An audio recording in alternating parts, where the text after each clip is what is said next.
పుట్టాడు? అన్నీ ఉన్నాయి, కొడుకే లేడు, పిల్లలే లేరు. ఇది సగర చక్రవర్తి బాధ. అంటే ఇప్పుడు ఈ బాధ ఎందుకు వచ్చింది? ఏదో పాపం వల్ల వచ్చింది. పాపం ప్రతిబంధకంగా నిలబడకపోతే కష్టం ఎందుకు వస్తుంది? కాబట్టి ఇప్పుడు ఇది పోవాలంటే ఏం చేయాలి? ఈశ్వరుడు యొక్క అనుగ్రహాన్ని పొందాలి. ఈశ్వరానుగ్రహం పొందాలంటే ఏం చేయాలి? తపస్సు చేయాలి. తపస్సు చేయాలంటే ఏం చేయాలి? దానికి యోగ్యమైన ప్రదేశం మీద కూర్చోవాలి. యోగ్యమైన ప్రదేశం ఏది? హిమాలయ పర్వతం. అక్కడ అందరూ తాపసులు నివసిస్తూ ఉంటారు, పరమ భాగవతోత్తములు అందరూ తిరుగుతూ ఉంటారు. అంచేత ఆ ప్రదేశము పునీతమై ఉంటుంది. కాబట్టి ఆయన హిమాలయ పర్వతాల మీదకెళ్ళి కూర్చుని తపస్సు మొదలెట్టాడు. అది ఎక్కడ తపస్సు చేస్తున్నాడు? భృగు ప్రస్రవణము అనబడేటటువంటి ఒక ప్రదేశంలో తపస్సు చేస్తున్నాడు. అక్కడికి ఒక రోజున భృగు అని పిలవబడేటటువంటి పరమ ప్రఖ్యాతి వహించినటువంటి ఋషి వచ్చారు.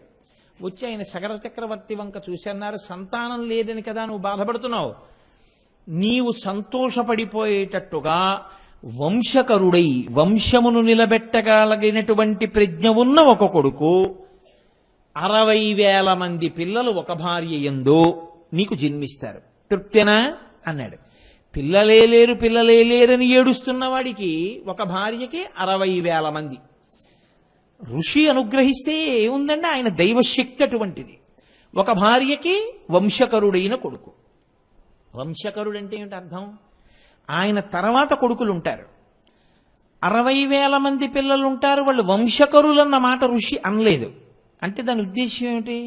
వాళ్ళు ఇంకా పిల్లలు లేకుండానే వెళ్ళిపోతారు కదా.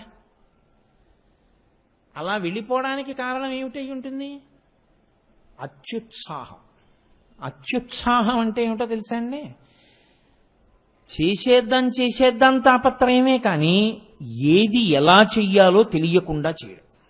దానివల్ల ప్రమాదం వస్తుంది. ఆ ప్రమాదమే కొంప ముంచేస్తుంది. కాబట్టి ఇప్పుడు 60,000 మంది ఒక భార్యకి, వంశకరుడు ఒక భార్యకి అని ఆయన ఊరుకున్నాడు. ఇప్పుడు వీళ్ళిద్దరికి అనుమానం వచ్చింది, కేశినికి సుమతికి. ఎవరికి 60,000 మంది, ఎవరికి ఒకడు? కాబట్టి వాళ్ళన్నారు రాజు దగ్గరికి వెళ్ళి, మాలో ఎవరికి 60,000 మంది పుడతారు, ఎవరికి ఒకడు పుడతాడు అని అడిగారు. అయితే ఆయన అన్నాడు, ఈ మాట నన్ను అడిగితే నాకు తెలుసా, నేను ఆ వరం ఇచ్చిన వాడిని, తెలుసున్నవాడు ఆయన్ని అడుగుదాం. భృగు మహర్షిని అడిగారు. అడిగితే ఆయన అన్నాడు, నేను చెప్పడం ఎందుకు, మీలో ఎవరికి 60,000 మందో, ఎవరికి వంశకరుడో, మీలో ఎవరికి 60,000 మంది కావాలి, ఎవరికి ఒక్కడు కావాలి అడగండి అన్నాడు. మునేస్తువచనం శ్రుత్వా కేశిని రఘునందన పుత్రం వంశకరం రామ జగ్రాహన్ నృపసన్నిధౌ. ఆ కేశిని అంది, నాకు ఒక్క కుమారుడు వంశకరుడు చాలు. మహర్షి అన్నారు, తథాస్తు, నీకు వంశకరుడైన కుమారుడు జన్మిస్తాడు. ఇప్పుడు సుమతి వంక చూసి, ఈమె కూడా నాకు వద్దండి 60,000 మంది, నాకు ఒక్కడే కావాలందనుకోండి, అప్పుడు మళ్ళీ కథ జటిలం అవుతుంది. కానీ ఆవిడంది, మహర్షి వచనం శ్రుత్వా, ఆయన చెప్పినటువంటి మాటను విని, సుపర్ణ భగినీ తథా షష్ఠిం పుత్ర సహస్రాణి సుపర్ణ భగినీ తథా మహోత్సాహన్ కీర్తిమతో జగ్రాహన్ సుమతి సుతాన్.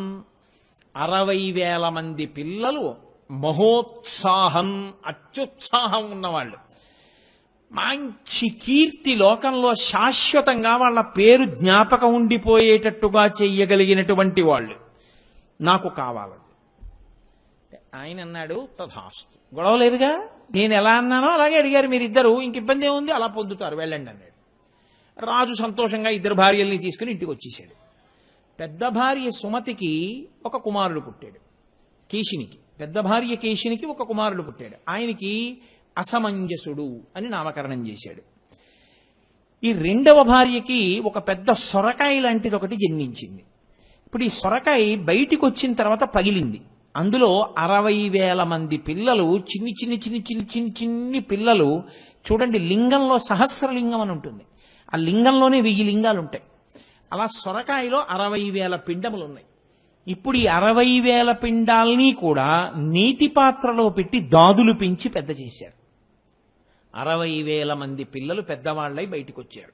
ఇప్పుడు చూడండి, ప్రిమిచ్యూర్ బర్త్ అని చెప్పి ఏదో 7వ నెలలో పుట్టేసినటువంటి పిల్లల్ని అమ్మ కడుపు ఎలా ఉంటుందో అటువంటి వాతావరణంలో పెంచగలిగినటువంటి సాంకేతిక పరిజ్ఞానం ఇప్పుడు వచ్చింది. ఆ రోజుల్లో తపశ్శక్తితో ఆయుర్వేదంతో అటువంటి సిద్ధిని వాళ్ళు పొందారు. కాబట్టి 60,000 మంది పిల్లల్ని నీటి కుండల్లో పెట్టి పెంచి దాదులు పెద్ద చేశారు.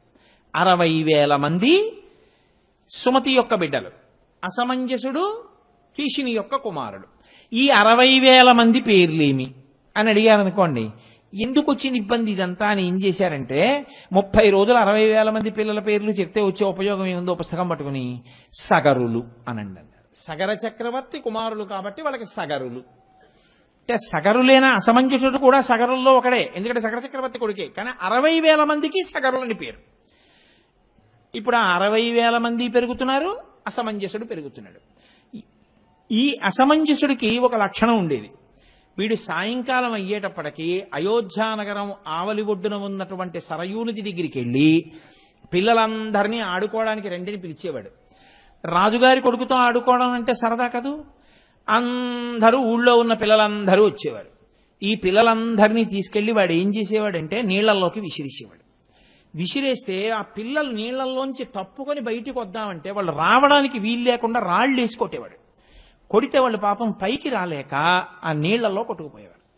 రోజు అలా కొంతమంది పిల్లలు కొట్టుకుపోవడం, వాడు సంతోషంగా ఇంటికి వచ్చేయడం. ఏవం పాప సమాచార సజ్జన ప్రతిబాధక పౌరాణామహితో యుక్తో పుత్రో నిర్వాసిత పురాన్. మహారాజుకి వెళ్ళి చెప్పారు, అయ్యా నీ కొడుకు ఇలా చేస్తున్నాడు, పిల్లల్ని చంపేస్తున్నాడు. ఆ రోజుల్లో రాజులు అటువంటి వాళ్ళు. వాళ్ళకి పుత్రమిత్రభేదం కానీ లేకపోతే పుత్రశత్రుభేదం కానీ వాళ్ళకేం లేవు.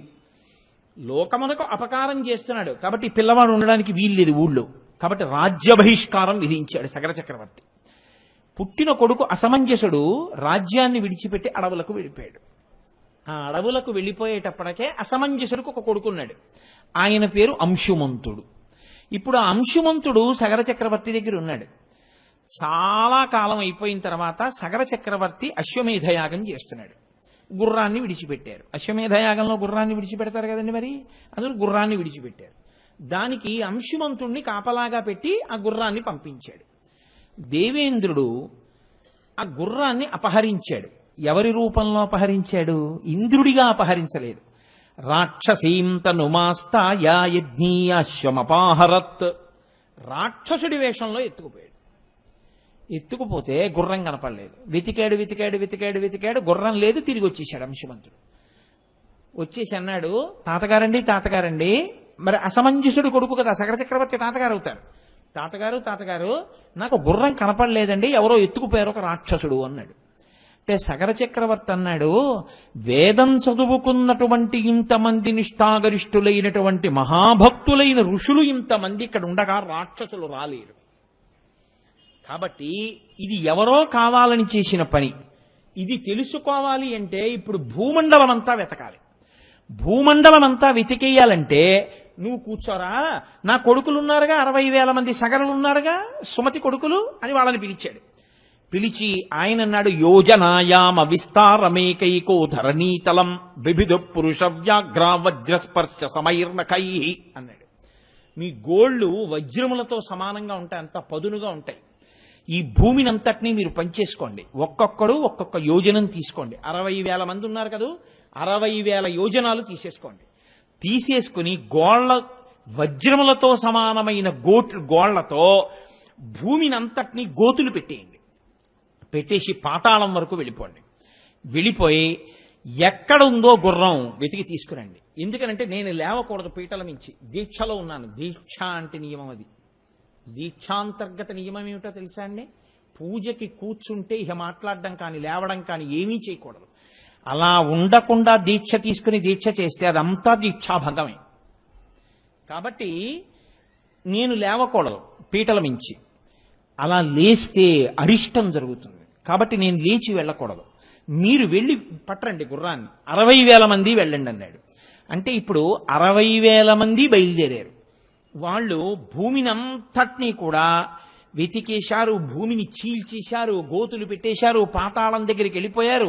కనపడ్డ వాళ్ళందరినీ చంపేశారు, రాళ్ల పెట్టి కొట్టేశారు. మా గుర్రం కనపట్టలేదన్నారు. భూమి అతలాకుతలమైపోయింది, ఎంతో ప్రాణికోటి నశించిపోతోంది. ఇప్పుడు దేవతలందరూ కలిసి ఇదేమిటి పృథివీ స్వరూపమే పాడైపోతోంది, అసలు భూమి పాడైపోతోంది. వాళ్ళందరూ చతుర్ముఖ బ్రహ్మగారి దగ్గరికి వెళ్ళారు. వెళ్ళి వాళ్ళన్నారు ఇదేమిటి, ఇదేం ఆగడం, 60,000 మంది సగరులు భూమిని అంతటినీ చీల్చేస్తున్నారు, పాడు చేసేస్తున్నారు. మరి ఈ ఆగడాన్ని నుంచి భూమిని కాపాడేవాడు లేడా అని అడిగారు.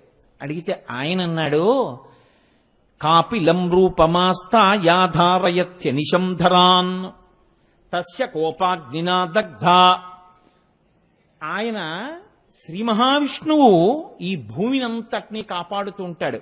ఆయన వసుదేవుడు, ఆయనది ఈ భూమి, ఆయనదైన ఈ భూమిని ఆయనే రక్షించుకుంటుంటాడు. అటువంటి వాడు ఇప్పుడు కపిలుడు అన్న పేరుతో పాతాళలోకంలో తపస్సు చేస్తున్నాడు. వీళ్ళు ఎందుకు పుట్టారో తెలుసా? ఈ 60,000 మంది ఇంత మహోత్సాహంతో ఉండడానికి కారణం ఏమిటో తెలుసా? వీళ్ళ ఈ అత్యుత్సాహమే వీళ్ళ కొంప ముంచేస్తుంది.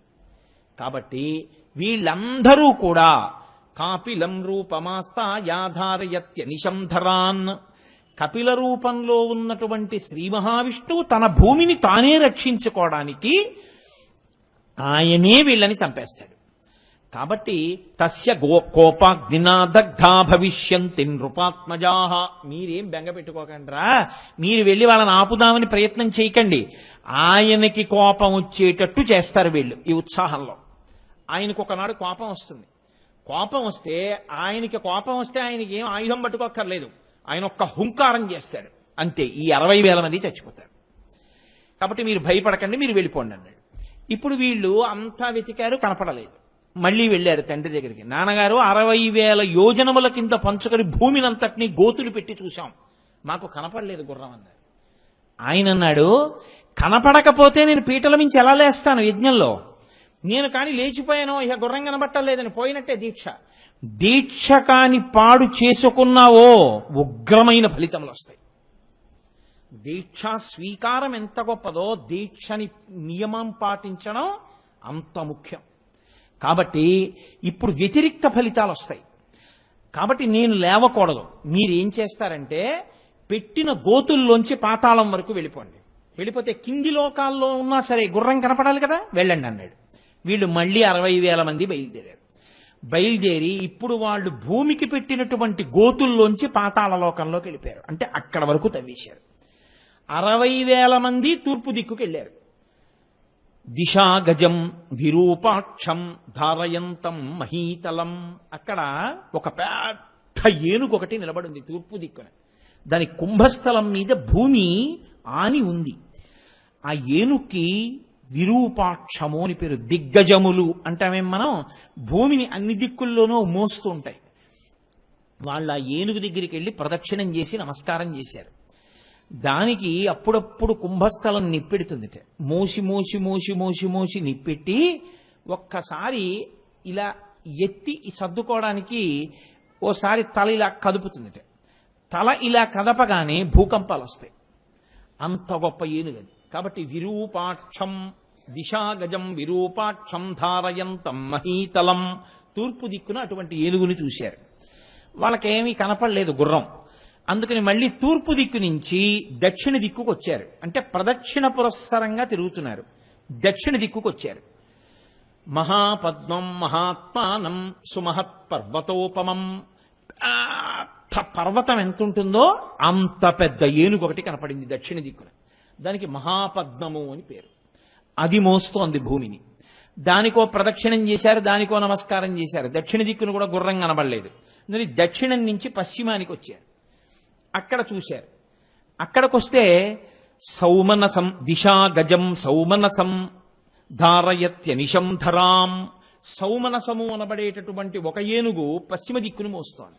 దానికో ప్రదక్షిణం చేశారు, అక్కడ గుర్రం కనపడలేదు. మళ్ళీ అక్కడి నుంచి ఉత్తర దిక్కుకు వచ్చారు. భద్రం భద్రే నవపుషా ధారయంతం మహీమిమాం. భద్రము అనబడేటటువంటి ఒక పెద్ద ఏనుగు ఉత్తర దిక్కుని మోస్తోంది.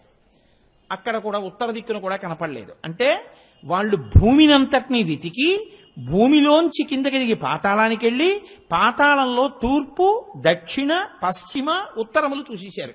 ఇక మిగిలిందేమిటి? ఈశాన్యం ఒక్కటే ఉంది. తూర్పుకి ఉత్తరానికి మధ్యలో ఆ ఈశాన్య దిక్కుకి వెళ్ళారు. వెళ్ళేటప్పటికి అక్కడ కపిల మహర్షి తపస్సు చేసుకుంటున్నారు. శ్రీ మహావిష్ణువే కపిల మహర్షిగా కూర్చుని తపస్సు చేస్తున్నారు. వీళ్ళు అక్కడికి వెళ్ళి వెతుకుతున్నారు. వెతుకుతూ ఉంటే వీళ్ళ యజ్ఞాశ్వం అక్కడ కట్టేశాడు ఇంద్రుడు పట్టుకెళ్ళి. అక్కడ కనపడింది ఆ గుర్రం. అన్నన్నా అత్యుత్సాహం కదండి, ఆలోచన తక్కువ ఉత్సాహం ఎక్కువ. ఇదిగో రామన గుర్రం అన్నారు. అమ్మమ్మమ్మ, ఎంతకాలం నుంచి వెతుకుతున్నానరా, నాన్నగారు అలా కూర్చుని ఉన్నారు పాపం దీక్షలో లేవకుండా, ఈ గుర్రాన్ని ఇక్కడికి తెచ్చి కట్టి ఎవడ కట్టేసి ఉంటాడు రా ఈ గుర్రాన్ని అన్నారు. తపస్సు చేసుకుంటున్నటువంటి కపిల మహర్షి కనబడ్డారు. గుర్రం ఇక్కడుంది, అదిగో ఆయన అక్కడ కూర్చున్నాడంటే ఆయనే పట్టుకొచ్చి ఉంటాడు, చంపేసేయండి రా ఆయన అన్నారు. ఆయన ఎవరో ఏమిటో తెచ్చాడో తేలేదో వినదగునెవ్వరు తెచ్చిన వినదగునెవ్వరు చెప్పిన వినినంతనే వేగపడక వివరింపదగున్ కలికల్ల నిజము తెలిసిన మనుజుడెపో నీతిపరుడు మహిళో సుమతి. యుక్తాయుక్త విచక్షణ లేదు, ఒక పిచ్చి ఉత్సాహం అంతే. మహోత్సాహం కీర్తిమతో జగ్రాహ సుమతిస్సుతాన్ అని కదా మరి ముందు. కాబట్టి వీళ్ళందరూ కనపడ్డ నాగళ్ళు, పెద్ద పెద్ద చెట్లు, కనపడినటువంటి కర్రలు, పొదలు అన్నీ చేత్తో పట్టుకున్నారు. పట్టుకుని ఆ కపిల మహర్షిని కొడతాను చంపేస్తామని ఆయన మీదకు పరిగెత్తారు. ఆయన ఏమిట్రా ఎంత పెద్ద కేకలు వినపడుతున్నాయని 60,000 మంది మీద పడిపోవడానికి వచ్చేస్తున్నారు. ఆయన ఒకసారి ఇలా కళ్ళు విప్పి చూశారు. 60,000 మంది రాజకుమారులు మీదకు వస్తున్నారు. ఆయన వెంటనే ఓసారి చూసి రోషేన మహితావిష్టోహుంకార మకరోత్తదా భస్మరాశీ కృతా సర్వే కాకుత్స సగరాత్మజాహ. ఆయన హుం అన్నాడంతే.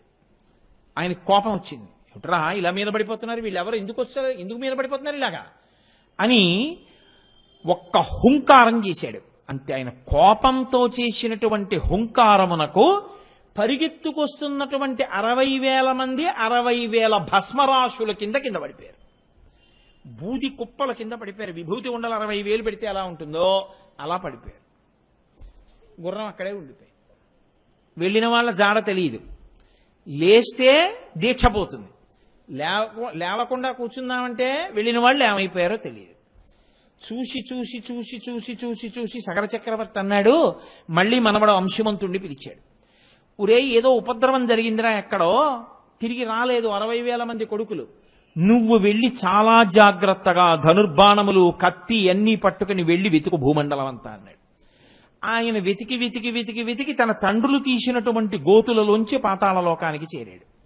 చేరి ఆ పాతాళలోకంలో ఉన్నటువంటి భూమిని మోస్తున్న ఏనుగులన్నిటికీ ప్రదక్షిణ నమస్కారాలు చేశాడు.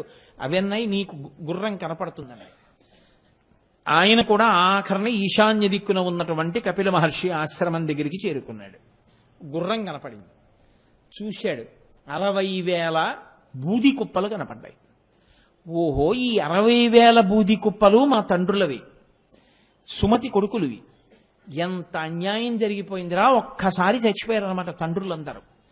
కాబట్టి ఇప్పుడు ఆయన కొడుకు కదండి అవుతాడు. మరి కొడుకు కాబట్టి తండ్రి చచ్చిపోయాడు అని తెలియగానే ఏం చేయాలి, జలతర్పణ చెయ్యాలి తండ్రికి. కాబట్టి ఆయన నీటితో తర్పణ విడిచిపెడదామని గబగబా చుట్టూ చూశాడు నీటి కోసం.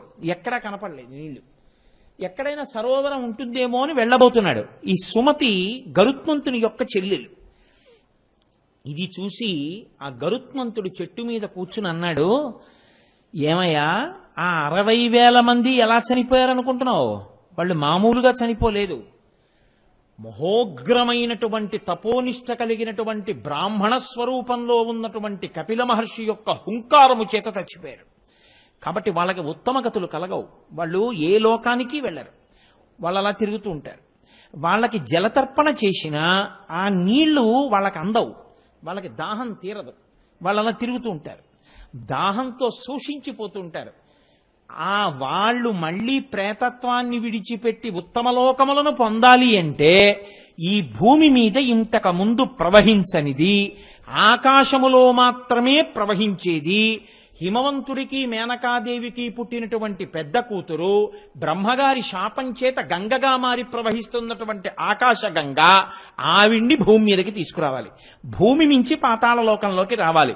వచ్చి ఆవిడ ఈ బూది కుప్పల మించి వెళ్ళాలి. వెడితే అప్పుడు వీళ్ళకి ఉపశాంతి కలుగుతుంది. వీళ్ళు దాహాన్ని పోగొట్టుకుంటారు. కాబట్టి ఆకాశగంగని తేగలవా, లేకపోతే వెళ్ళిపో, నువ్వేం చేయలేవు, గుర్రం పట్టుకుని వెళ్ళు. సుపర్ణవచనం శ్రుత్వా శోంశుమాన్ అతివీర్యవాన్ త్వరితం హయమాదాయ పునరాయాన్ మహాయశాః. సుపర్ణుడు అంటే గరుత్మంతుడు చెప్పాడు కాబట్టి మేనమామ అయ్యో మనం ఏమీ చేయలేము ఇప్పుడు తండ్రులకని చెప్పి ఆయన ఏం చేశాడంటే ఆ గుర్రాన్ని పట్టుకుని తిరిగి సగర చక్రవర్తి దగ్గరికి వెళ్ళిపోయాడు. వెళ్ళిపోయి చెప్పాడు 60,000 మంది చనిపోయారయ్యా అని చెప్పాడు. ఆయన యజ్ఞం పూర్తి చేసేసాడు, పూర్తయిపోయింది. 60,000 మంది చనిపోయిన కొడుకులకి ఉత్తమ గతులు కల్పించాలంటే ఆకాశంలోంచి గంగని భూమి మీదకి తీసుకురావాలి. ఎలా వస్తుంది గంగ? బ్రతికున్న నాళ్లు కొన్ని వేల సంవత్సరములు, త్రేతాయుగంలో కొన్ని వేల సంవత్సరములు బతికేవారు. ఒక్కొక్క యుగంలో ఒక్కొక్కలా ఉంటుంది ఆయుర్దాయం ధర్మాన్ని బట్టి. దశరథ మహారాజు గారు 60,000 సంవత్సరాలు. కాబట్టి ఆయన ఎన్ని వేల సంవత్సరములో ఆలోచించి ఆలోచించి ఆలోచించి ఆలోచించి చిట్ట చివరికి ఆకాశగంగని భూమి మీద తేవడం కుదరదు అని నిర్ణయం చేసుకుని బాధతోనే శరీరాన్ని విడిచిపెట్టి ఉత్తమలోకాలకు వెళ్ళిపోయాడు. ఆయన కొడుకు అంశుమంతుడు, ఆయన మనవడు అంశుమంతుడు రాజయ్యాడు. ఎందుకని అసమంజసుడు అడవిలు పెట్టి వెళ్ళిపోయాడు, సగరులు చచ్చిపోయారు. అంశుమంతుడు రాజయ్యాడు. ఇప్పుడు ఈ అంశుమంతుడు రాజ్య పరిపాలన చేసి దిలీపుణ్ణి కన్నాడు. ఆయన కొన్ని వేల సంవత్సరములు ఆలోచించి ప్రయత్నించాడు. గంగని తేగలమా? మన పితృదేవతలు అలా ఉండిపోయారు. అంటే తద్దినం పెట్టడం,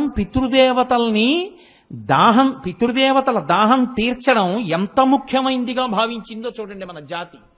కాబట్టి ఇప్పుడు ఎలా వాళ్ళకి మళ్ళీ మనం ఉత్తమగతులు కల్పించడం? ఆలోచించి ఆలోచించి ఆలోచించి గంగని భూమి మీదకి తీసుకురాకుండానే దిలీపుడు కూడా వెళ్ళిపోయాడు. దిలీపుడు కొడుకు భగీరథుడు వచ్చాడు రాజ్యానికి. ఈ భగీరథుడు రాజ్యానికి రాగానే ఎలాగైనా ఆకాశగంగని తీసుకురావాలి, తీసుకొచ్చి మా పితృదేవతలందరూ కూడా తరించేటట్టు చెయ్యాలి. నేను ఎక్కడ తపస్సు చెయ్యను అని అడిగాడు. అడిగితే వాళ్ళన్నారు గోకర్ణంలో తపస్సు చేయండి అన్నారు మంత్రులు. ఏమి గోకర్ణంలో ఎందుకు చెయ్యాలి? ఏ హిమవత్ పర్వతం మీద సగర చక్రవర్తి తపస్సు చేయడానికి వెళ్ళాడుగా సంతానం లేకపోతే, తను కూడా హిమవత్ పర్వతం మీదకి వెళ్ళకూడదా? కాదు, గోకర్ణ క్షేత్రానికి ఒక ప్రత్యేకమైనటువంటి ప్రాధాన్యత ఒకటి ఉంది. గోకర్ణ క్షేత్రంలో మీరు ఏదైనా నూతిలో నీళ్లు తీసి పోసుకున్నారనుకోండి, అది తీర్థస్నానమే. మీరు గోకర్ణంలో ఎక్కడైనా ఓ చెరువులో స్నానం చేశారనుకోండి, అది తీర్థమే. గోకర్ణ క్షేత్రం మొత్తం మీద ఎక్కడైనా మీరు ఓ రాయి మీద పువ్వేశారనుకోండి, అది శివలింగమే. గోకర్ణ క్షేత్రానికి ఉన్న గొప్పతనం ఏమిటంటే గోకర్ణ క్షేత్రమంతా శివలింగములే, గోకర్ణ క్షేత్రమంతా తీర్థములే. అందుకే కోటి తీర్థ క్షేత్రం అక్కడే ఉంది. అందుకే గోకర్ణ క్షేత్రంలోకి అసలు ప్రవేశించడం కానీ, గోకర్ణంలో ఉండడం కానీ, గోకర్ణంలో ఏదైనా నోము కానీ వ్రతం కానీ చెయ్యడం కానీ అంత తేలికైన విషయములు కాదు అంటారు. స్కాంద పురాణంలో గోకర్ణ క్షేత్ర మాహాత్మ్యము అని అసలు నిజంగా ఎన్ని విషయాలు చెప్తారో ఆ గోకర్ణ క్షేత్రం గురించి. నోటితో చెప్పడానికి కూడా అమ్మ బాబోయ్ మనం ఉచ్చరించద్దనిపిస్తుంది. అన్ని మహాపాపములు చేసింది ఒక స్త్రీ. చేసి అంధురాలైపోయింది, కుష్ఠవ్యాధి వచ్చేసింది, తినడానికి తిండి లేక గోకర్ణ క్షేత్రానికి వెళ్ళింది. కళ్ళు లేవు, ఎవరన్నా ఏదైనా తినేది వేస్తారేమో అని ఒక శివరాత్రి నాడు అక్కడ కూర్చుంది. అందుకే మనకి పెద్దలు ఒక మాట చెప్తారు, నీ జీవితంలో ఎప్పుడైనా 4 ఒక్కసారి దొరికితే నీ అంత ధన్యాత్ముడు లేడు అని చెప్తారు. 4 ఒక్కసారి దొరకాలి. 1, నువ్వు గోకర్ణం వెళ్ళాలి అసలు. 2, నీవు మారేడు జలములను చేత్తో పుచ్చుకోవాలి. 3, నీకక్కడ శివలింగం ఏ రాయైనా శివలింగమే, ఓ శివలింగంగా నువ్వు అక్కడ భావన చెయ్యాలి. లేకపోతే అక్కడ ఉన్నటువంటి స్వామికి మహాబలేశ్వరుడని పేరు, మహాబలేశ్వర దర్శనం చెయ్యాలి. నీ అదృష్టమైతే అది కృష్ణ చతుర్దశి అయి ఉండాలి. అంటే మాస శివరాత్రి కానీ మహాశివరాత్రి కానీ అయి ఉండాలి. ఈ 4 కానీ ఎప్పుడైనా జీవితంలో దొరికితే వాడు ఈ మారేడు దళాన్ని గోకర్ణంలో ఒక రాయి మీద వేసినా వాడు మోక్షాన్ని పొందేస్తాడు. ఇన్ని పాపములు చేసిన వాడు కానివాడు, అంటే చెయ్యమని నా ఉద్దేశ్యం కాదు, కానీ గోకర్ణ క్షేత్రం అంత గొప్పది. అక్కడ సముద్ర స్నానం 365 రోజులు సముద్ర స్నానమే అక్కడ. అటువంటి క్షేత్రంలో ఈవిడ వెళ్ళి కూర్చుంది అన్నం కోసం. ఈ పాపములు చేసినవాడు, అసలు నా నోటితో నేను వర్ణించలేను ఆ పాపాలన్నీ. ఆవిడ కూర్చునుంటే ఒక ఆయన వెళ్ళిపోతూ ఆవిడ్ని చూశాడు. చూసి ఏమో ఎందుకు విసిరాడో తెలియదు, ముట్టుకున్నా పాపం పోతుంది కదా అనుకున్నాడో ఏమో, దర్శనం స్పర్శనం రెండూ గొప్పవు కదా మారేడు దళం.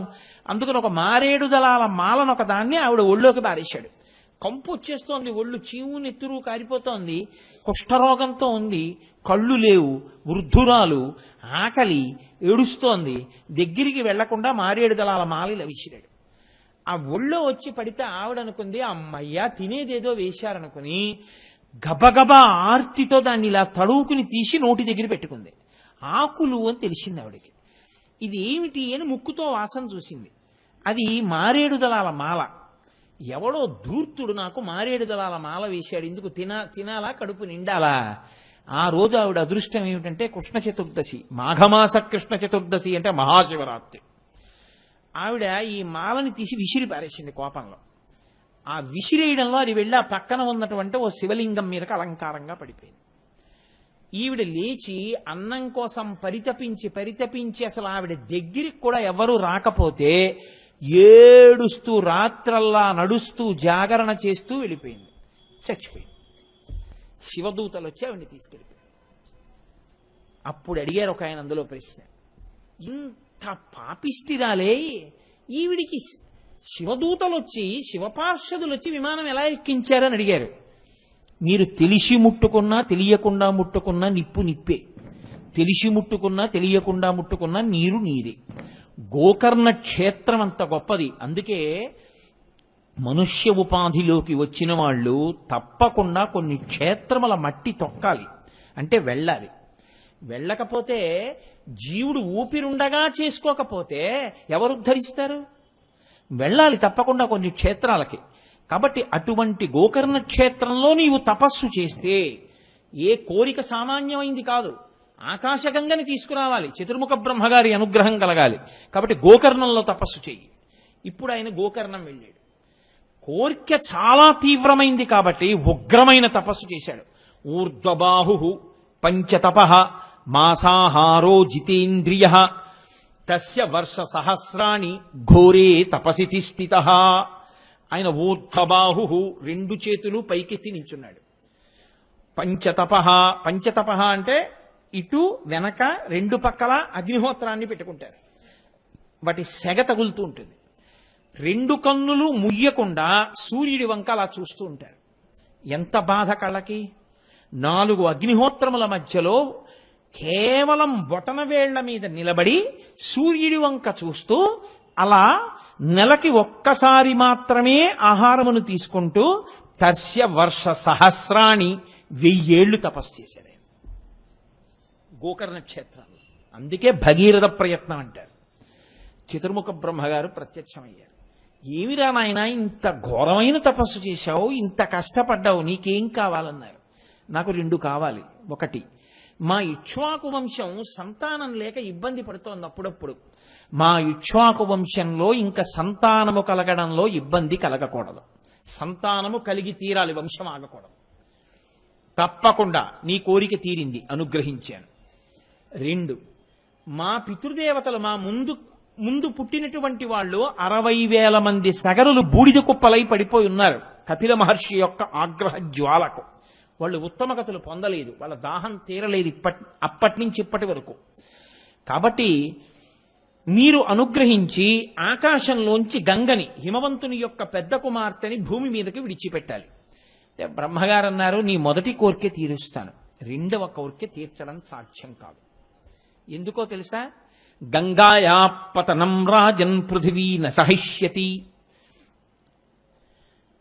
ఆ గంగ ఆకాశంలోంచి కాని కింద పడిందా ఈ భూమి తట్టుకోలేదు. భూమి అంతా అదిరిపోయి బద్దలైపోయి భూమిని అంతటినీ కూడా ఈడ్చేస్తుంది గంగ.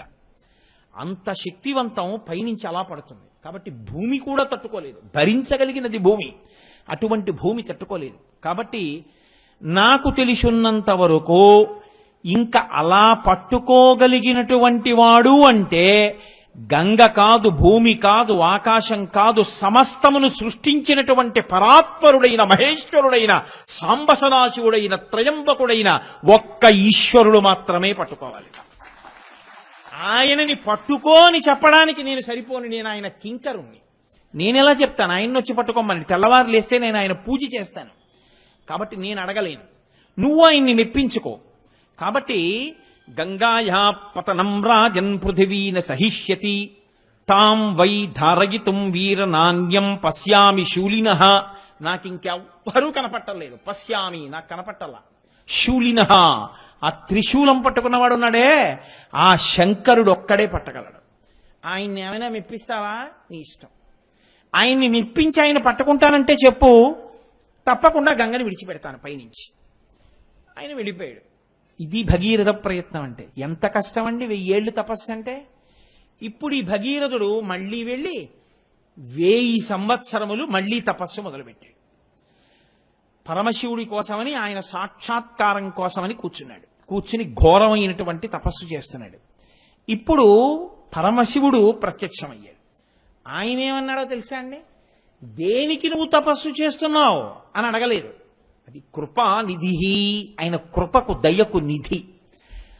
కనపడుతూనే ఆయన అన్నాడు, ప్రీతస్తేహం నరశ్రేష్ఠ కరిష్యామి తమాప్రియం శిరసాధారయిష్యామి శైలరాజ సుతామహం అన్నాడు. ఏమయ్యా, గంగ భూమి మీద పడితే భూమి తట్టుకోలేదని బ్రహ్మగారు చెప్పారు కాబట్టి పట్టుకోవడానికి కదూ నన్ను నా కోసం ప్రయత్నించావు. నీ యొక్క తపస్సుకి నేను ప్రీతి చెందాను భగీరథ, కాబట్టి నేను పట్టుకుంటాను గంగని, పద. ఇంకంతకన్నా కావలసిందేమిటి? పరమ సంతోషాన్ని పొందాడు భగీరథుడు. ఆ పరమశివుడు ముందు నడిచాడు, వెనక భగీరథుడు నడిచాడు. ఇద్దరూ కలిశారు. హిమాలయ పర్వత ప్రాంతంలోకి వెళ్ళారు. అక్కడ బిందు సరోవరము అని ఒక ప్రఖ్యాతమైనటువంటి క్షేత్రం. ఆ బిందు సరోవరం దగ్గరికి వెళ్ళి శంకరుడు 2 కాళ్ళు అటు ఇటు పెట్టి నడుం మీద 2 చేతులు వేసుకుని జటాజూటాన్ని విప్పి అలా పైకి చూస్తూ వదలండి అన్నాడు. ఆ మూర్తిని మీరు చూసి తీరాలి. అసలు ఆ గంగావతరణం చేసేటటువంటి శంకరుడు అసలు ఆ మూర్తిని మనసులో ఊహ చేస్తేనే అబ్బా అనిపిస్తుంది. అలా ఉంటాడు. ఇలా నిలబడి వదలండి అన్నాడు. నడుం మీద చెయ్యేసుకోవడం అంటే అంతటి సావధానం. పాండురంగడు వేసుకుంటాడు మళ్ళీ ఇలా. అందుకే ఆయన కూడా వేచి ఉండే దేవుడు. ఇటకరా అక్కడ పడేసి పుండలీకుడు అలా ఉండు, మా నాన్నగారి కాళ్ళు పడుతున్నాను, నేను వచ్చే వరకు ఉండంటే మనం చూడండి ఎవరి కోసమన్నా ఎదురు చూస్తుంటే ఇలా పెడతాం. అలా ఆయన కూడా భక్తుడి కోసం భగవంతుడు ఎదురు చూశాడు కాబట్టి పాండురంగడు నడుము మీద చేతులు వేసుకుంటాడు. అలా ఈయన నడుము మీద చేతులు వేసుకుని తలపైకెత్తి చూస్తున్నాడు గంగ పడుతుందని. బ్రహ్మగారు అన్నారు, గంగా పైనుంచి కింద పడు అంటే ఆవిడ పకపక నవ్వి ఆవిడంది, ఏమిటో పిచ్చాడు, తెలియదు నా సంగతి, నన్ను పట్టుకుంటాడా? ఎక్కడ పట్టుకుంటాడా? ఆ జటాజూటంలో పట్టేసుకుంటాడా నన్ను? ఆ జుత్తులో పట్టుకుంటాడా? అదేం పెద్ద బిందె కడవా ఏమిటి? భూమే పట్టుకోలేని దాన్ని ఓ జుత్తులో పట్టుకుంటాడా? ఈడ్చేస్తాను. తాబేళ్లతో, చాపలతో, మొసళ్లతో, పాములతో పైనుంచి నేను కింద పడిపోతుంటే కొన్ని కోట్ల హంసలు పెడుతున్నట్టుంటుంది ఆ నురగ. అంత ధారతో వచ్చి తల మీద పడగానే ఆ దెబ్బకి కింద పడిపోతాడు. నిజం తెలుసా అండి? అందుకే జలపాతం కింద స్నానం చేయడం తెలిసి చెయ్యాలి. తెలియకుండా తలకాని మీరు పెట్టారనుకోండి ఏమవుతుందో తెలుసా? 2 రోజులు హోరెక్కిపోతుంది తల. అందుకే జలపాతం కింద స్నానం చేస్తే చేతులు ఇలా అడ్డు పెట్టుకుని స్నానం చెయ్యాలి తల. ఎప్పుడైనా ఆ కపిల తీర్థం దగ్గరికి వెళ్ళి శేషాచలం మించి పడే నీటి కింద తల పెడితే తెలియకుండా పెట్టేశారనుకోండి తల అదిరిపోతుంది. కాబట్టి తెలియదు పిచ్చేడికి. నించున్నాడు, ఈడ్చేస్తాను పాతాళానికి, ఏమిటో అనుకుంటున్నాడు అంది. ఆయనకి తెలియదండి, అందరి మనసులను తెలుసుకోగలిగిన వాడు కాబట్టి త్రినేత్రుడయ్యాడు ఆయన. ఓహో ఎంత అహంకరిస్తోందిరా, నన్నే ఇచ్చేస్తానంటోందనుకున్నాడు. సాకథం చిన్మహీంగంతుం న శక్నోద్యత్నమాస్థిత నైవ నిర్గమనం లేభే జటామండలమోహిత అన్నారు మహర్షి. ఆయన పెద్ద జటాజూటాన్ని విప్పి నించున్నాడు. ఇంకా పైనుంచి గంగ ఏమి వేగమో వచ్చి పడిపోయింది. అలా అంత గంగ పడుతూ ఉంటే పక్కన నీ మీద పడితే తట్టుకోలేవు ఆ వేగాన్ని. భగీరథ దూరంగా పర్వత శిఖరం మీద నించోమన్నాడు. ఆయన గంగ శివుడి మీద పడి శివుడి మించి కింద పడుతుంది, కింద పడి ప్రవహిస్తుంది. ప్రవహించిన తర్వాత నేను వెళ్ళి పాతాళలోకానికి తీసుకెడదాం, మా పితృదేవతలు మా పితరులు ఎక్కడ బూడిద కుప్పలై పడిపోయారో అక్కడికి తీసుకెడదామని పాపం ఆయన నించున్నాడు.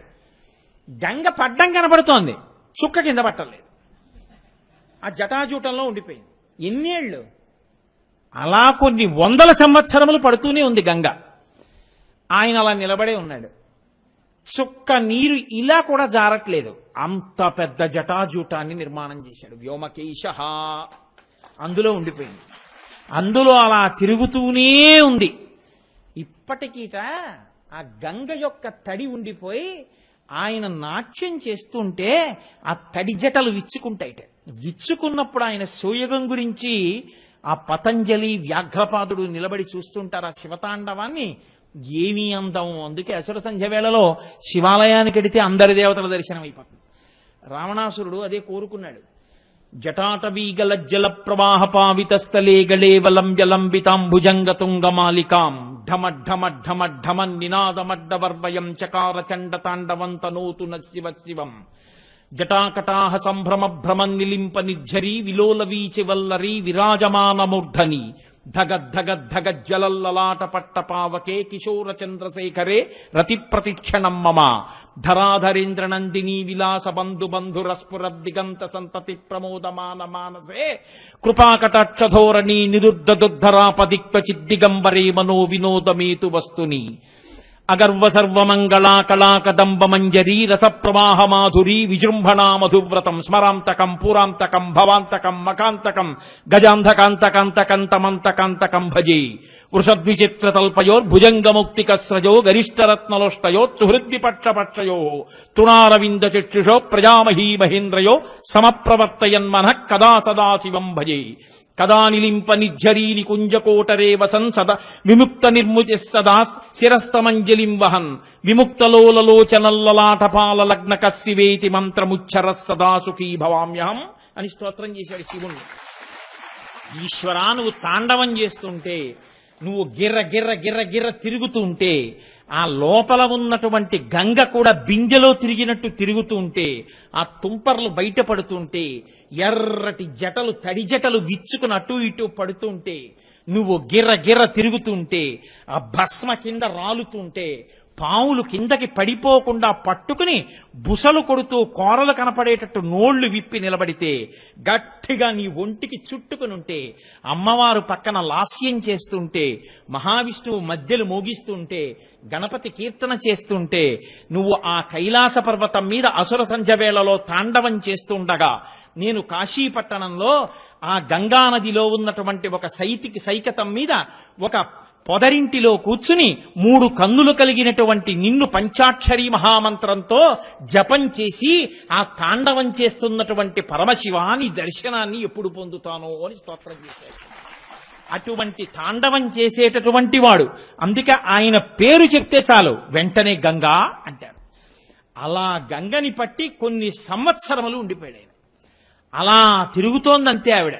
సాకథం చిన్మహీంగంతుం న శక్నోద్యత్నమాస్థితః నైవ నిర్గమనం లేభే జటామండలమోహిత. ఆ జటామండలంలో ఉండిపోయింది. చూశాడు చూశాడు చూశాడు చూశాడు పాపం భగీరథుడు. కింద పడుతుందేమో అని చూస్తున్నాడు, కింద పడదు. ఎప్పటికిరా బ్రహ్మగారి గురించి తపస్సు చేశాను, శివుడి గురించి తపస్సు చేశాను, తీరా గంగ పడ్డం మొదలెట్టింది, చుక్క కింద పడదు. ఏం చేయడం?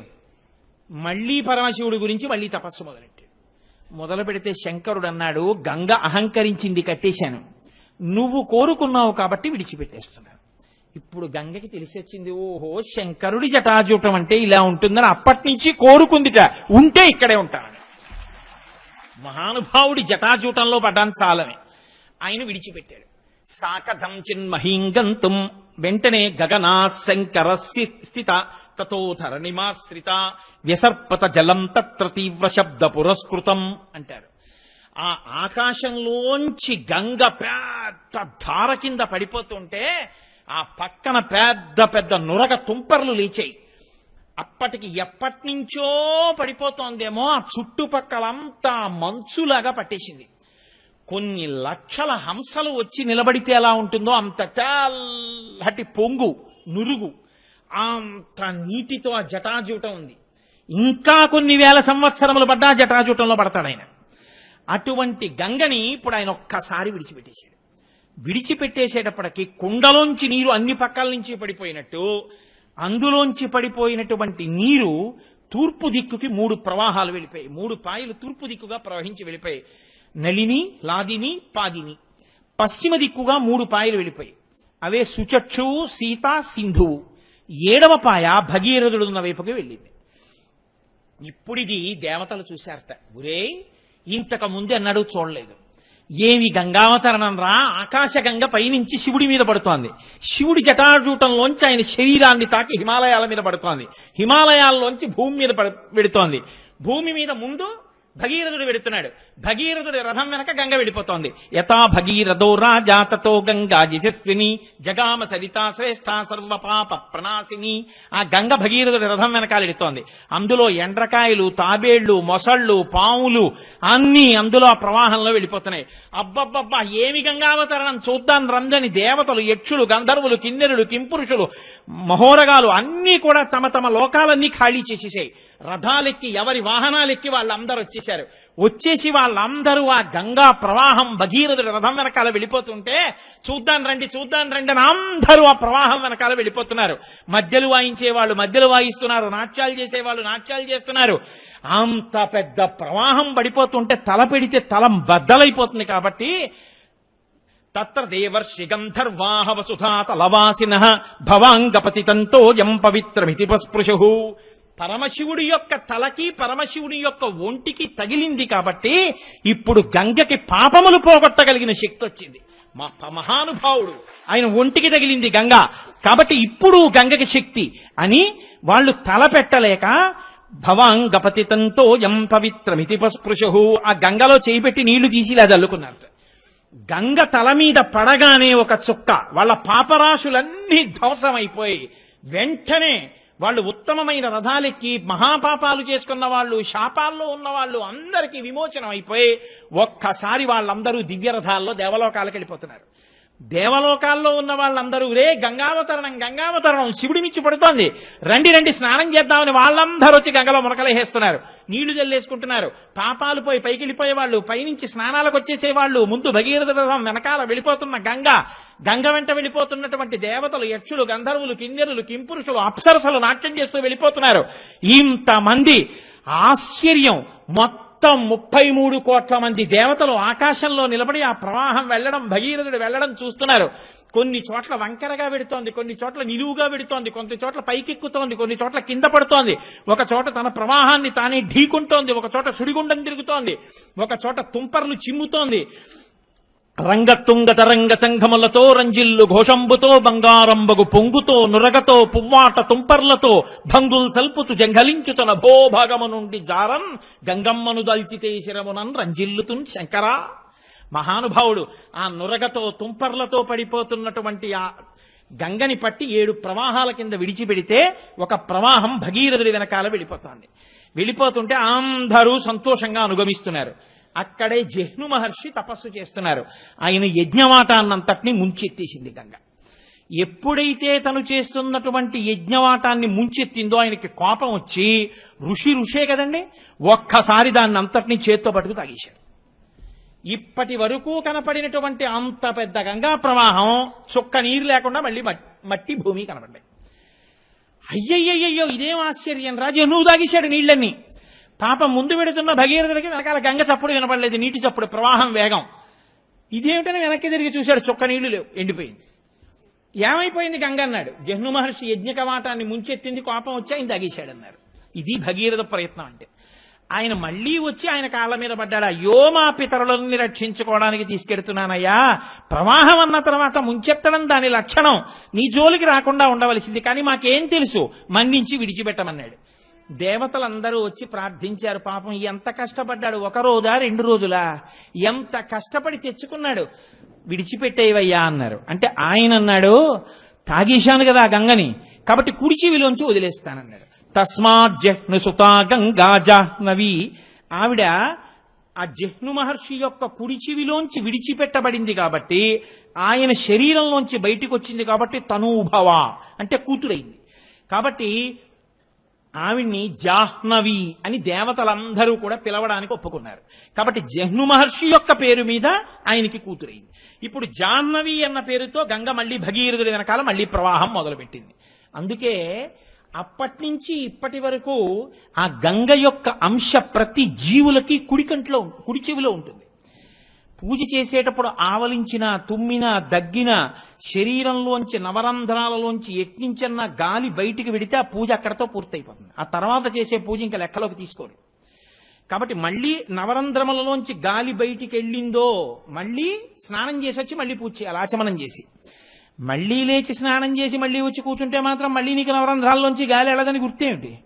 అందుకని ఏం చేస్తారంటే ఎప్పుడైనా తుమ్మడమో దగ్గడమో ఇలాంటి పని జరిగిందనుకోండి, పూజ చేసేటప్పుడు ఓసారి కుడి చెవి మీద చెయ్యేసుకుంటారు. అంటే గంగా స్నానం చేసినటువంటి ఫలితం లభిస్తుంది. కాబట్టి ఇప్పుడు ఆ జహ్ను మహర్షి యొక్క కుమార్తె అయి ఆయన కుడి చెవిలోంచి బయటికి వచ్చింది. ఇప్పుడు మళ్ళీ ఆ జాహ్నవీ రూపంతో ప్రవహించింది.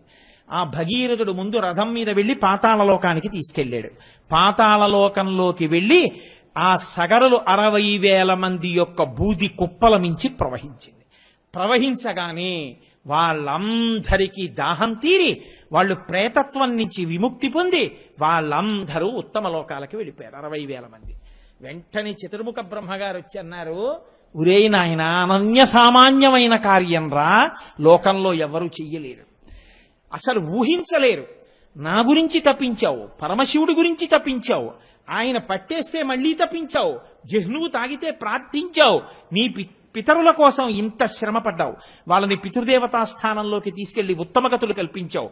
కాబట్టి ఈ భూమి మీద ప్రవహించేటటువంటి గంగకి నీ పేరు మీద భగీరథుని యొక్క కుమార్తెగా భాగీరథి అని నామకరణం చేస్తున్నాను.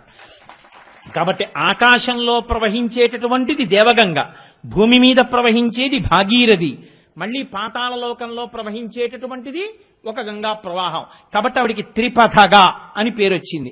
మందాకిని, భాగీరథి, భోగవతి. పాతాళలోకంలో ప్రవహిస్తే భోగవతి ఆవిడ పేరు. 3 పేర్లతో గంగ 3 లోకముల యందు ప్రవహిస్తూ ఉంటుంది. ఇంత గొప్పదైనటువంటి ఆఖ్యానము ఈ గంగావతరణము. ఈ గంగావతరణం గురించి చెప్పి శ్రీమద్ రామాయణంలో వాల్మీకి మహర్షి ఎంత గొప్ప ఘట్టానికి ఫలశ్రుతి చెప్పారు. ఆయన 2 ఘట్టాలకి ఫలశ్రుతి చెప్పారు. ఒకటి గంగావతరణం, 2 షణ్ముఖోత్పత్తి. సుబ్రహ్మణ్యేశ్వర స్వామి వారు పుట్టినప్పుడు చెప్పారు, మళ్ళీ గంగావతరణం జరిగినప్పుడు చెప్పారు. ఆయన అన్నారు, ఇదమాఖ్యానం అవ్యగ్రో కాకుత్స గంగావతరణం శుభం. అవ్యగ్రమైన మనస్సుతో ఇదిలా జరుగుతుందా, నిజమేనా, అబద్ధమేనా, ఇలాంటి వెర్రి ఆలోచనలు లేకుండా పవిత్రమైనటువంటి మనస్సుతో ఈ గంగావతరణాన్ని పరమశివుడికి నమస్కారం చేస్తూ దేవాలయ ప్రాంగణంలో ఎవరైనా వింటే ఉత్తర క్షణంలో వాళ్ళ యొక్క పాపరాశి అంతా దగ్ధమైపోతుంది. గంగావతరణం వినగానే పాపరాశి పోవడం వల్ల వాళ్ళందరికీ కూడా సమస్తమైనటువంటి కోర్కెలు తీరుతాయి. కోర్కెలు తీరడంతో పాటుగా దీర్ఘాయుర్దాయము, కీర్తి కలిగగలిగినటువంటి రీతిలో వాళ్ళ జీవితము మలచబడుతుంది.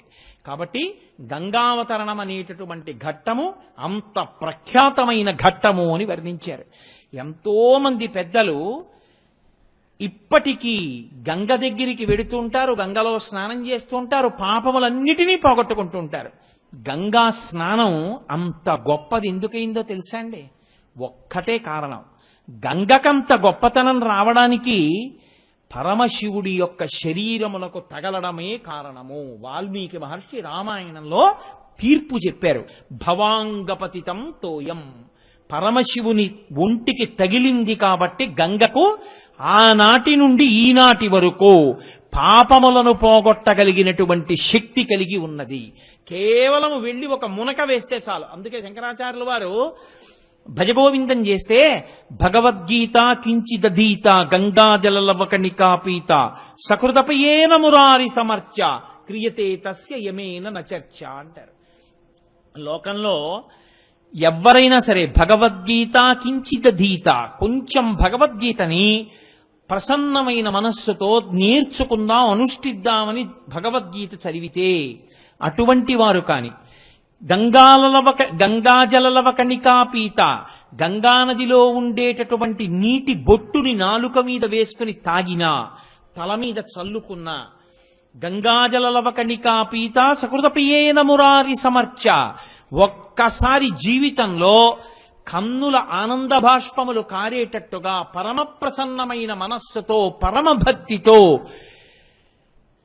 శ్రీ మహావిష్ణువుని తులసి దళాలతో కాని పువ్వులతో కాని పూజ చేసిన, మానసికంగా పూజ చేసిన సకృతపియేన మురారి సమర్చ క్రియతే తస్య యమేన నచర్చ. వాడికి యమధర్మరాజుతో వాదోపవాదములు ఉండవు. వాదోపవాదములు మేమెందుకు చేస్తామండి యమధర్మరాజు గారితో అంటారేమో. యమధర్మరాజు గారి యొక్క దూతలు వచ్చి పాశములు వేసి లాగేస్తుంటారు. వీడేమో నే రాను అటు ఇటు పారిపోతూ ఉంటాడు. పారిపోతుంటే ఆ దూతలు ఏం చేస్తారంటే కపము, వాతము, పైత్యము అని మూడింటిని ప్రకోపింపచేస్తారు శరీరంలో. ఈ పైత్యం చేత సంధి కలుగుతుంది. అంటే ఏమిటో మాట్లాడుతుంటాడు, ఏవో గుర్తొస్తాయి, అవన్నీ ఇప్పుడు చేస్తున్నాను అనుకుని సంధి ప్రలాపం అంటారు. ఏవేవో అరుస్తూ ఉంటాడు, ఏవో మాట్లాడతాడు. అప్పుడు తన దృష్టి దేని మీద ఎప్పుడో చేసిన పనేదో గుర్తొస్తుంది, దాన్ని అరుస్తూ ఉంటాడు. ఆ కపము, వాతము నొక్కేస్తుంటాయి జీవుణ్ణి. ఆ ప్రాణం ఎటు వెళ్ళలేక వాటి మధ్యలోకి వెళ్ళిపోతుంది. వెళ్ళిపోయిన తర్వాత అప్పుడు పాశం వేసి దాన్ని ఉగ్గడించేస్తారు. అటువంటి స్థితిలో ఇక మనసు నిలబడదు, బుద్ధి పనిచేయదు. తానేదైనా మాట్లాడదాం అనుకున్నా చెప్దామన్నా ఇక చెప్పగలిగిన ప్రజ్ఞ ఉండదు. ఎవరో మహానుభావులైనటువంటి వారికైతే, ఎప్పుడూ భగవంతుణ్ణే పట్టుకున్న వాళ్ళైతే, అటువంటి వాళ్ళకి మనసు చాంచల్యమును పొందినప్పుడు కూడా ఈశ్వర సంబంధమైన నామమే వస్తుంది. మహానుభావుడు అప్పయ్య దీక్షితర్ వారిని, ఆయన ఒకానొకప్పుడు పిచ్చి కలిగేటటువంటి మందు తాగారు. శిష్యుల్ని పిలిచి, ఒరే నేను పిచ్చొచ్చే మందు తాగుతున్నాను, దీనివల్ల నాకు 1 గంట సేపు పిచ్చి వస్తుంది. 1 గంట సేపు పిచ్చి వచ్చినప్పుడు మీరు తలుపులు వేసి బయట గొళ్ళెం పెట్టేయండి. ఈ పిచ్చిలో నేను ఏమరుస్తున్నానో ఓ కాగితం మీద రాయండి. గురువు గారు కదా ఏమైనా అనుకుంటారేమో అని చూడకండి. నా మనసుకి స్థిమితం లేనప్పుడు, నా మనసు స్వస్థత తప్పిపోయినప్పుడు భగవంతుడి గురించి అరవగలిగితే నా మనసు భగవంతుణ్ణి అప్పుడు కూడా పట్టుకోగలదు అని నమ్మకం. ఇతర విషయాలు ఏమైనా అరిస్తే నా మనసు భగవంతుణ్ణి పట్టుకోవడంలో కృతకృత్యం కాలేదు అని గుర్తు. కాబట్టి నేను ఈ 1 గంట సేపు ఈ పిచ్చెక్కే మందు తాగి ఏం మాట్లాడతానో మీరు వినండ్రా అని కిటికీ దగ్గర కూర్చోబెట్టారు. ఓ 1 గంట సేపు మహానుభావుడు ఏదో అలా మాట్లాడుతూనే ఉన్నారు. 1 గంట అయిపోయిందా, ఆయన పిచ్చి తగ్గిపోయిన తర్వాత తలుపులు తీశారు. గొళ్ళెం తీసి తలుపులు తీసి, గురువుగారు బయటికి రండి అన్నారు. నేను ఏం మాట్లాడానురా ఈ 1 గంట అన్నారు. ఇదిగో గురువుగారు మీరు చదివినటువంటి శ్లోకాలు ఇవి అని చూపించారు. ఉన్మత్త శతకము అంటారు. ఉన్మత్త అంటే పిచ్చి. ఆయన మనసు స్వస్థతలో లేనప్పుడు ఆయన పరమశివుడు గురించి చేసినటువంటి ఆ స్తోత్రం అత్యద్భుతమైనటువంటి స్తోత్రమై లోకంలో విరాజిల్లింది. అంటే మహాపురుషులైనటువంటి వారు వినా అందరికీ అలా భగవంతుణ్ణి పట్టుకోవడం సాధ్యం కాదు. మరణ సమయంలో కపవాత పైత్యముల్ కప్పగాశ్రమ చేత కంపముద్భవ మంది కష్టపడుచు నారాయణాయంచు నా జిహ్వతో నిన్ను పిలుతునో శ్రమచేత పిలువలేను నాటికిపుడి నీనామస్మరణ చేతు చివినిడవయ్య భూషణ వికాస శ్రీధర్మ పురనివాస దుష్ట సంహార నరసింహ దురిత దూర అని ప్రార్థిస్తాడు నరసింహ శతక కర్త. ఒంట్లో ఓపికండగానే చెప్తాను, ఈశ్వర చెవి ఒగ్గి విను, వీడు పలికాడు భగవన్నామని గుర్తు పెట్టుకో, అప్పుడు చెప్పగలనో చెప్పలేనో అంటాడు. కాబట్టి భగవద్గీత కించిదీత గంగాజలలవకణికాపీత సకృతపియేన మురారి సమర్చ క్రియతే తస్య యమేన నచర్చ. యమధర్మరాజు గారి భటులు రావడం, పాశాలు వేయడం, రా అనడం, నే రానండం, గొడవపడ్డం, ఆఖరికి లాగేయడం ఇవేముండవు. ఎవరు గంగానది గురించి వింటారో, గంగానది గురించి చదువుతారో, ప్రత్యేకించి గంగావతరణం వింటారో, అందున కార్తీక మాసంలో సోమవారం నాడు ప్రదోష వేళలో విష్ణువాలయంలో కూర్చుని గంగావతరణం వినడం అంటే కొన్ని కోట్ల కోట్ల కోట్ల జన్మల తర్వాత శివానుగ్రహంతో కలిగినటువంటి అదృష్టం. అది సామాన్యమైన విషయమేం కాదు. మనకి తెల్లవారి లేస్తే కావ్యాలు, పురాణాలు అన్నీ ఆ మాట చెప్తున్నాయి. అంత పరమపావనమైనటువంటి గంగ. పరీక్షిత్ అంతటి వాడు ప్రార్థన చేశాడు, అమ్మాయని పిలిచిన నరు పొమ్మాయని ముక్తి కడకు బుద్ధువట, లిమాని రూపముతో రమ్మానాకెదురంగ గంగ రమ్య తరంగా అని అడిగాడు. గంగమ్మ దగ్గరికి వెళ్ళి అమ్మా అంటే చాలు, ఆవిడ వెంటనే లేచి వచ్చి పొమ్మా అని ముక్తి కడకు బుద్ధువట, పోరా అని మోక్షాన్ని ఇస్తుంది. పొమ్మాయని ముక్తి కడకు బుద్ధువట, లిమ్మా నీ రూపముతో రమ్మా నాకెదురంగ గంగ రమ్య తరంగ అంటాడు.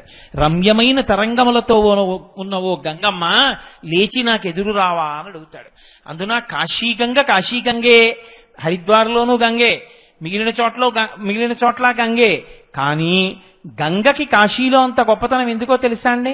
అక్కడ వరకు దక్షిణ దిక్కుకు వచ్చి అక్కడ ఉత్తర దిక్కుకు తిరుగుతుంది గంగ. అందుకే కాశీగంగ అంటారు.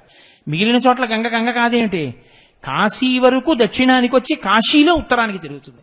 మనుష్య జన్మ ఎన్ని జన్మలు ఎత్తండి, తొట్టతుదకు ఎన్ని పరుపుల మీద పడుకోబెట్టండి, ఎన్ని మంచి భోజనాలు పెట్టండి, ఎంత గొప్పగా దీనికి పూలమాలలు వేయనివ్వండి, ఎంత మంది దీనికి నమస్కారాలు చేయనివ్వండి, తొట్టతుదన దీని యొక్క స్థానము శ్మశానమే, అక్కడే కలిసిపోతుంది.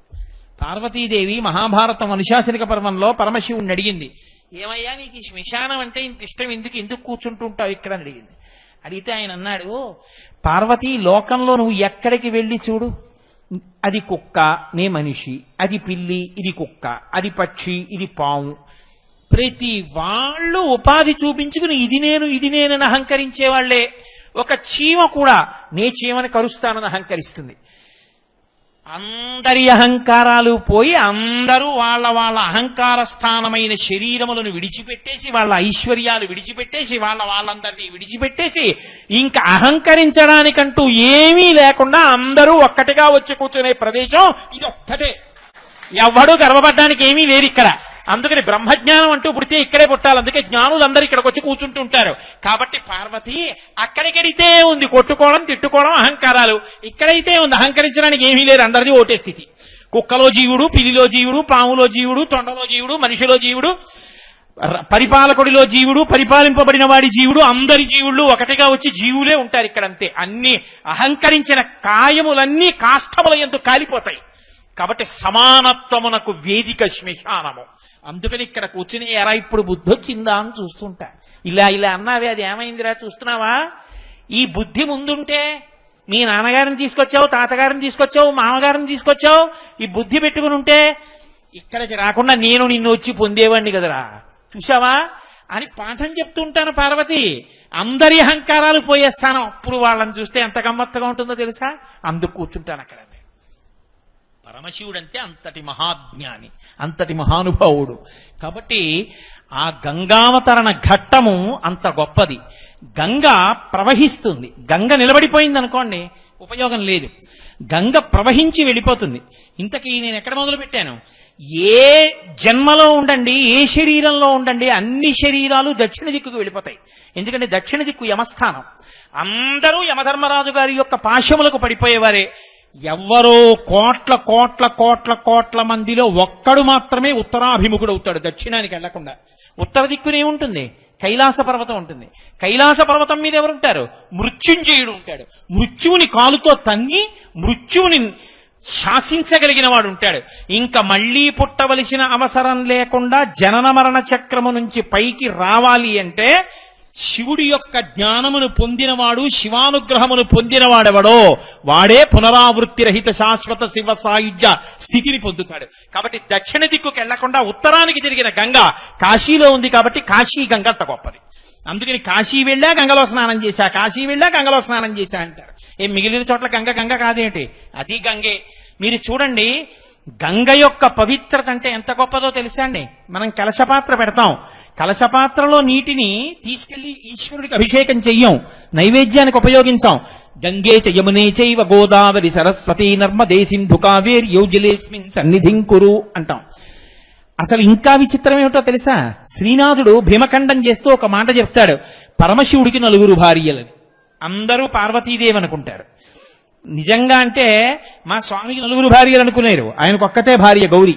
కానీ భార్య పట్ల ఎంత ప్రేమో, భార్యని ఎంత నెత్తి మీద పెట్టుకుంటాడో అలా 4 స్థానములంటే ఆయనకి అపారమైనటువంటి ప్రీతిట. అందుకని 4 భార్యతో సమానమైన స్థానములు పొందారన్నాడు శ్రీనాథుడు. 1 గౌరి, 2 గంగ. గౌరి యొక్కతే మరియు గంగ యొక్కతే, కాశీ యొక్కతే, దక్షిణ కాశీ యొక్కతే. ఆయనకి గంగ అంత అంత ఇష్టం. అందుకని గంగని తల మీద పెట్టుకుంటాడు. అందుకని గంగ భార్యాస్థానముతో సమానత్వాన్ని పొందింది తప్ప భార్య అని కాదు. పరమశివుడు ఎప్పుడూ పాణిగ్రహణం చేయలేదు, భరించాడు కాబట్టి, అంత ప్రీతితో ధరించాడు కాబట్టి గంగ భార్యాస్థానముగా చెప్పబడుతుంది అంతే. మూడవది, ఆయన భార్యతో సమానమైనది కాశీ ఒక్కతే. కాశీపట్టణం అంటే ఆయనకు అంత ప్రీతి. దక్షిణ కాశీ ఒక్కటే. దక్షిణ కాశీ దక్షారామం, ద్రాక్షారామం. ద్రాక్షారామం మామిడి పళ్ళ రామం కాదు, అది దక్షారామం. దక్ష ప్రజాపతి ఉన్న ఊరు కాబట్టి దక్షారామం అంటే పరమేశ్వరుడికి అంత ఇష్టంట. అందుకే ఏ వ్యాస భగవానుణ్ణి కాశీపట్టణంలో తిరస్కరించాడో ఆ వ్యాస భగవానుణ్ణే తొడ మీద కూర్చోపెట్టుకుని కౌగలించుకుని నెత్తి మీద పెట్టుకున్నాడు దక్షారామంలో. ఆ వ్యాసుడు ఇక్కడ శివదర్శనాన్ని పొంది ఆనంద తాండవం చేసేశాడు. ఆ సంతోషపడిపోయి తాండవం చేస్తున్న వ్యాసుని మూర్తి ఇప్పటికీ దక్షారామ దేవాలయంలో ఒక స్తంభంలో ఉంటుంది. అంత గొప్ప క్షేత్రం దక్షారామం. అటువంటి మహానుభావుడు. గంగానది యొక్క స్థితి అంటే అటువంటిది. ఆ గంగ ప్రవాహము తానే వెళ్లి పాపులనందరినీ కూడా పుణ్యాత్ములుగా మారుస్తూ ఉంటుంది. అంత పరమపావనమైనటువంటి గంగ ప్రవహించడమే ఆయన జ్ఞానగంగాధరుడు కూడా. జ్ఞానము ఒక చోట ఉండిపోయిందనుకోండి, లోకమునకు పనికిరాదు.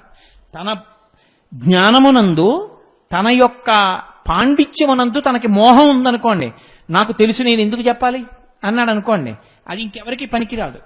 తాను నేర్చుకున్నది ఏ విధమైనటువంటి స్వార్థ ప్రయోజనాన్ని ఆశించకుండా చెప్పడమే ధర్మంగా చెప్పేయగలిగినటువంటి ప్రజ్ఞ. అంటే ఎక్కడో ఉప్పు నీటి సముద్రంలో ఉన్నటువంటి ఉప్పు నీటిని తాగి మంచి నీటిగా మార్చి చల్లటి నీటిని పట్టుకుని నిరాధారమైనటువంటి మార్గంలో ఆకాశంలో ప్రయాణించి వచ్చినటువంటి మేఘము ఈ ఊళ్ళో ఉన్న వాళ్ళందరూ దాహార్తితో ఉన్నారు కాబట్టి వీళ్ళకి చల్లటి నీళ్లు కురిపిద్దాం అనుకున్నప్పుడు వీళ్ళందరూ లేచొచ్చి నాకు కృతజ్ఞత చెప్తారా చెప్పరా అని చూడకుండా అందరూ నిద్రపోతున్న రాత్రి వచ్చి తనలో ఉన్నటువంటి చెట్ట చివరి నీటి బిందువుని కూడా వర్షంలా కురిపించేసి తేలికైపోయి అమ్మయ్యా నా దగ్గరున్నదంతా ఇచ్చేశానని సంతోషంతో తూది పింజలా వెళ్ళిపోయేటటువంటి మేఘము ఎంత గొప్పదో. ఒక ఆవు పుట్టల మీద నది ఒడ్డున ఉన్నటువంటి పచ్చగడ్డి పరికలన్నింటినీ గబగబా తిని ఎక్కడికో వెళ్లి పడుకుని తిన్న గడ్డి పరికలన్నింటినీ లొంగ చుట్టుకుని కడుపులోంచి పైకి తెచ్చి నోట్లో పెట్టుకుని మళ్లీ బాగా తిని నెమరవేసి మెత్తగా గుజ్జుగా మార్చి కడుపులో పెట్టుకుని పాలగా తయారు చేసి దూడ వచ్చి 2 గుద్దులు గుద్దినంత మాత్రం చేత దాచుకోవడం చేతకాక విడిచిపెట్టిన ఆవు ఎంత ఉదారమైనదో.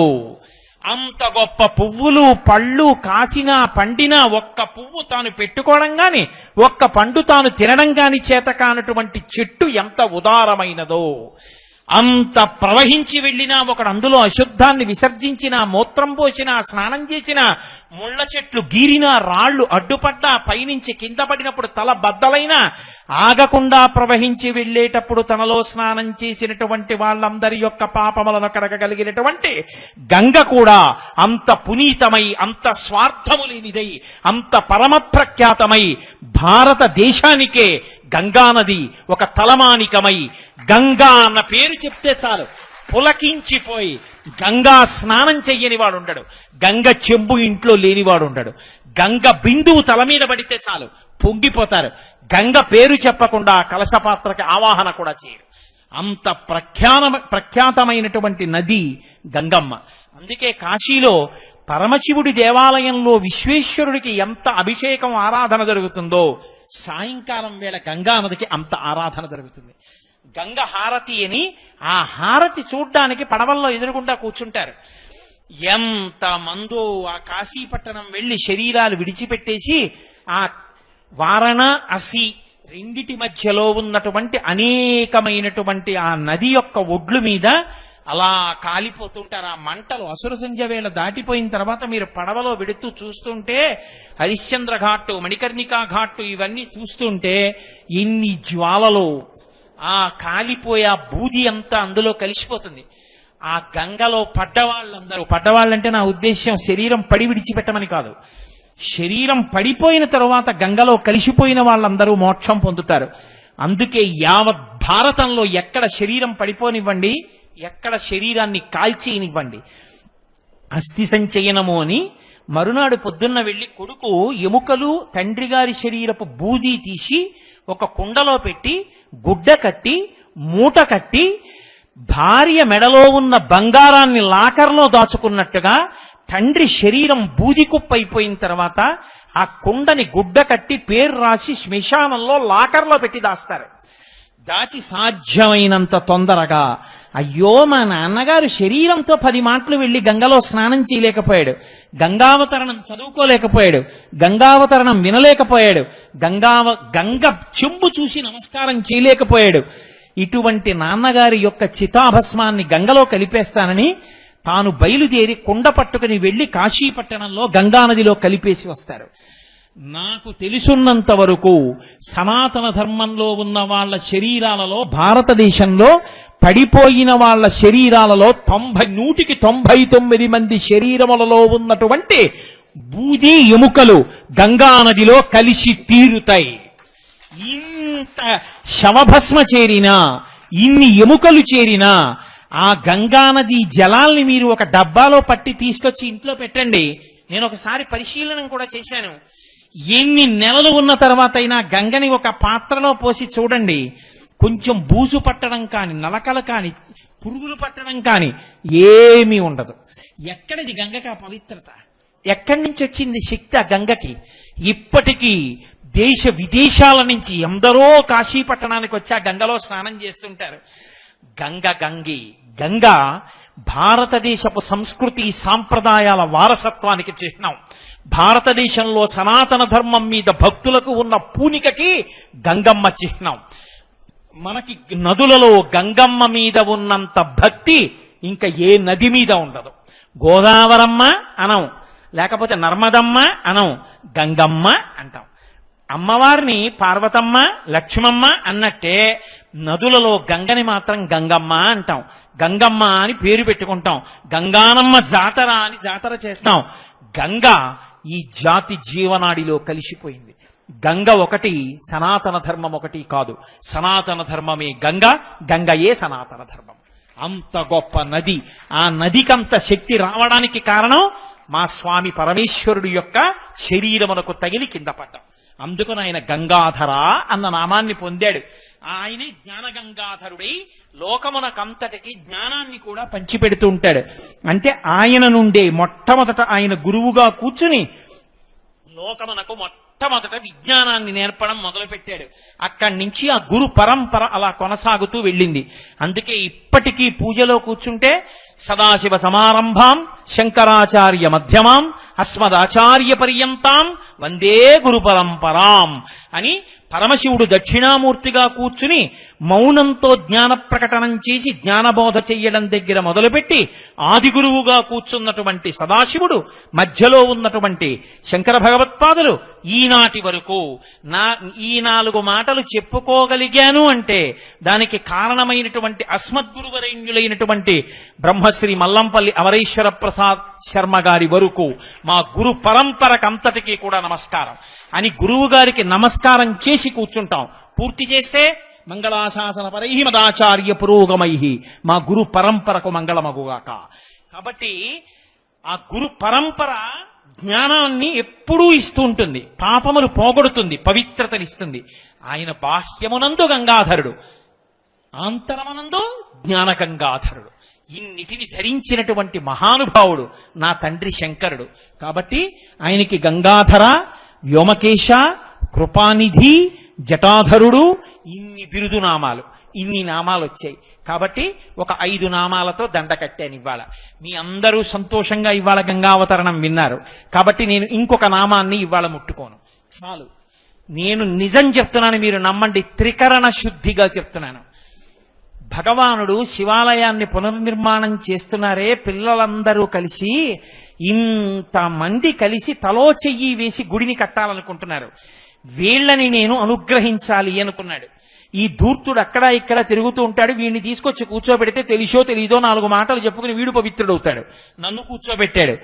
కార్తీక సోమవారం నాటి సాయంకాలం వేళ గంగాధర నామ వ్యాఖ్యానం చేయించి గంగావతరణం చెప్పించాడు. శంకరాచార్యుల వారు గంగాష్టకము అని ఒక అత్యద్భుతమైన అష్టకాన్ని చేశారు. ఇవాళ మనం ఒక గొప్ప ప్రయోగాన్ని చేద్దాం. గంగానదీ జలాల్ని ఒక చక్కటి కలశలో పెట్టి కాకినాడ మన భానుగుడి జంక్షన్ లో ఉన్నటువంటి పోలీస్ క్వార్టర్స్ లోని అయ్యప్ప స్వామి దేవాలయ అంతరాలయంలో ఆ కలశ పెట్టి ఆ కలశలో గంగమ్మని నామములతో పూజ చేసి పరమ పవిత్రంగా సంధ్యావందనం చేసుకున్నటువంటి బ్రాహ్మణోత్తములు ఆ కలశ పట్టుకుని ఇక్కడికి తీసుకొచ్చారు. ఇప్పుడు వాళ్ళు మీ అందరి మధ్యలోకి వచ్చి ఆ గంగని మీ మీద ప్రోక్షిస్తారు. ఆ గంగ మీ తల మీద పడుతూ ఉండగా ఉత్తినే కూర్చోకుండా శంకరాచార్యకృతమైనటువంటి గంగాష్టకం అంతా చదివి చెప్పడానికి సమయం సరిపోదు కాబట్టి నేను గంగాష్టకంలో ఆయన చెప్పినటువంటి అద్భుతమైన మాటలతో కూడిన ఒక 2-3 శ్లోకములు చిన్న చిన్న మాటలుగా మీతో చెప్పిస్తా. మీరు ఆ గంగాష్టకం మీద దాని వ్యాఖ్యానం మీద మనసు పెట్టి వింటూ ఉండండి. గంగ తనంత తాను మీ తలల మీద పడిపోతుంది. మీరేం ప్రయత్నం చేయక్కర్లేదు. వాళ్ళందరూ మీలోకి వచ్చి వాళ్లే మీకు గంగ చల్లుతారు.